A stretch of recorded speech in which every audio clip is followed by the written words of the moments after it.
Grabe, sobrang cute! Lahat ba nakatry na ng Pokemon collection ng Oreo? Nako, sa mga Pokemon fans dyan, dalian nyo, bumili na rin kayo ng Oreo na Pokemon edition. Kasi naman, may kasama ng limited edition na mga cards. So ayan nga, binuksan ko na yung box. Tapos ito na nga yung mga laman.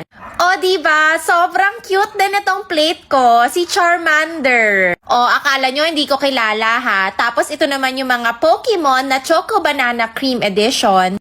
Meron ding chocolate flavor, strawberry flavor, and syempre yung original. Nako, super excited ako. Hindi ko alam kung alin dyan yung una kong bubuksan.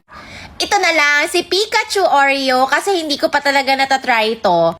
Choco Banana Cream yung flavor nito. Tapos ito nga, pag binuksan mo siya, may kasama na siyang 9 packs nito. Tapos ito na yung photo card na kasama. May 16 na